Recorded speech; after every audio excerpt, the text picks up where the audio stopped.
Okay, let's talk about broadband internet. You know that this is an important topic. If rural communities in Canada do not have access to real broadband internet, I'm not talking about 56.6K, when you get that sound when you log in. I'm talking about legit, real broadband internet. It is a huge, it'll have devastating outcomes to rural Canada.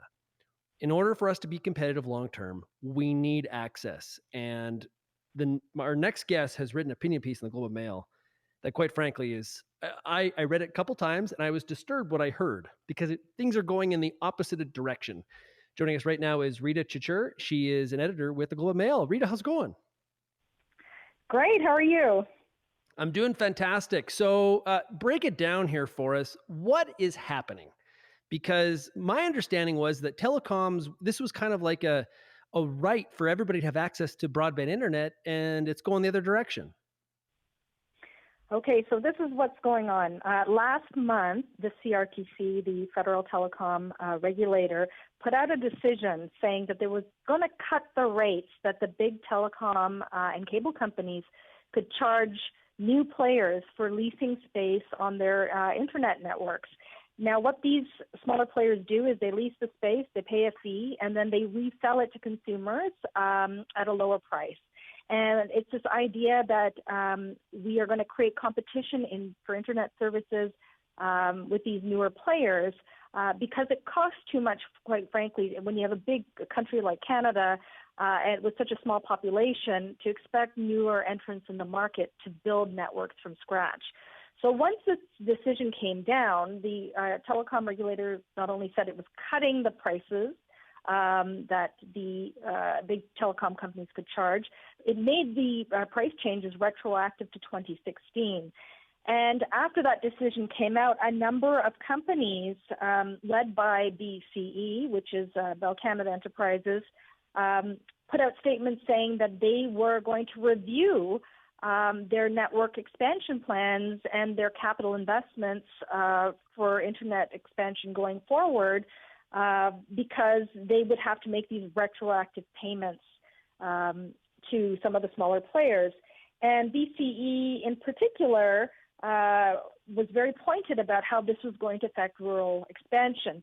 The other companies have also made, some of the other companies have also made comments about their ongoing expansion, and they have used more oblique language to talk about how this will affect internet connectivity in all parts of the country. But, considering most of Canada is rural and remote, and most people in urban centers have access to the internet, it's not too difficult to figure out what they're talking about. Yeah, and when we talk about broadband, is there does the government have some sort of speed? Is there a bar, okay, we want to be over this? Is there a threshold, or is that kind of inconclusive? Yeah, they do. They did set a universal kind of service objective so that they want all Canadians to have the minimum download speeds of at least 50 megabits per second and upload speeds of 10 megabits per second by 2031.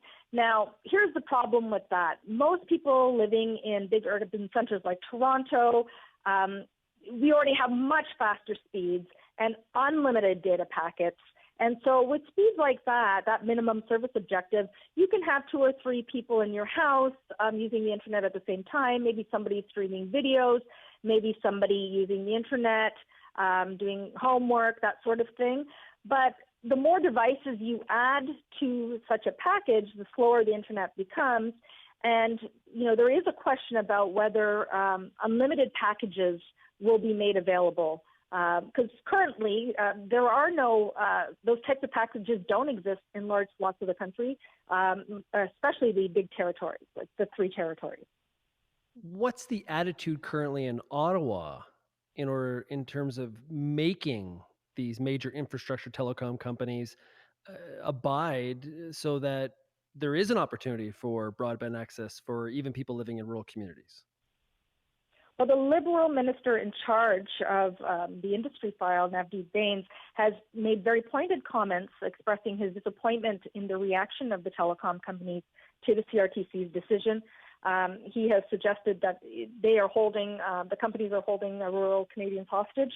And we're going into an election, and it looks like that this is a priority for the Liberal government. We did see in the last budget that was tabled in the spring that the government has made extending broadband connectivity in rural and remote parts of the country a priority. They see this as, a necessary service because it's so, intertwined in our lives. It's not a luxury anymore. It's how people contribute to the economy. It's how they work. It's how they learn. So we're already seeing very pointed comments coming out from the minister in charge. The CRTC itself hasn't responded to the complaints by the telecom companies.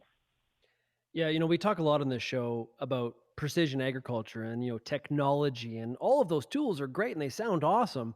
But if we actually don't have the throughput, if that pipeline isn't allowed to pass as much data as it should, it really doesn't matter, right? And it puts rural Canadians, specifically, the industry of agriculture, at a massive disadvantage. And you mentioned, the difference between rural Canada and urban Canada. I just moved to the city, and it's like the basic package was like 200 up and 200 down. It's like staggering. You're like, oh my goodness, this is amazing. Where has this been all my life? It's the difference is so real. And I just have as we head into the election, I just have a hard time believing there isn't a party that no one's going to go in the other direction. What is kind of frustrating, I think, for a lot of people in rural settings is that even when I've heard from farmers say, I'll even assist in putting some money in for like a co-op or something so I can have access to something, because what I have now is just awful. That even falls on some deaf ears from some of the telecoms. People are really, really frustrated out here in rural Canada. Yeah, the telecom companies will argue, look, we're only going to build where we can make money and have a reasonable prospect for making money. But the argument that I make in this column is that basically, these sorts of issues are going to create an even bigger digital divide for our country going forward.